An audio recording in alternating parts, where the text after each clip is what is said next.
Hi everybody, Craig LaMere here, Moz Studios. This month my article is about shooting dancers. You know, I love to shoot dancers. I don't care if it's ballet dancers, classical dancers, Native American dancers, break dancers, whatever. I just love shooting them because of the movement that they create and the lines that they create. And so what I'm going to talk to you about this month is how I shoot them.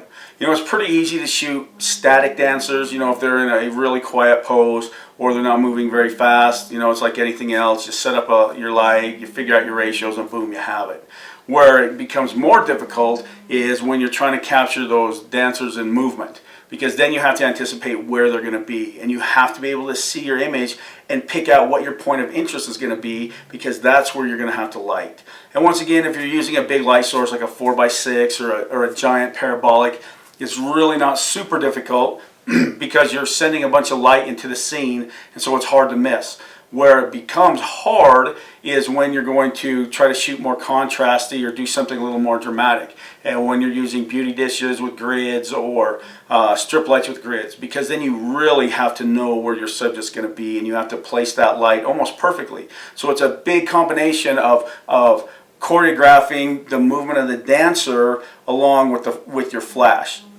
And a lot of times when photographers, I should say, are trying to capture movement, they try to do it with one pop. And that seems to be the most common way, is you'll tell your subject, okay, go ahead and jump, go ahead and move, and then boom, you just try to time it exact position. And sometimes it works and sometimes it doesn't, more times than not it doesn't, and so you have to do a lot of those takes to get one good image.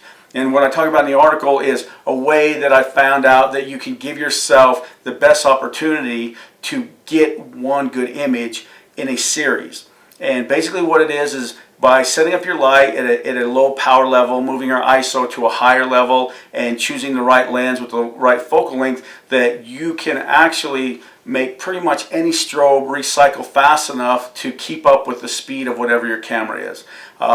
You know, at the time, the body I used, I was able to shoot about 10 frames per second, so it was awesome because I'd have my dancers leap into the frame and I'd have basically 10 opportunities to capture something good. And so it would only take us a few leaps to get exactly what we wanted. And that really helps in your session because you know, your dancers aren't totally tired, or you know, you're not risking injury with all these crazy leaps. So I hope you enjoy the article this month, and I really hope that it helps you set up your shoots a little bit better, and it gives you some more options when you're trying to capture movement, whether it's in dance or anything else. Okay, I'll talk to you guys next month. Thank you.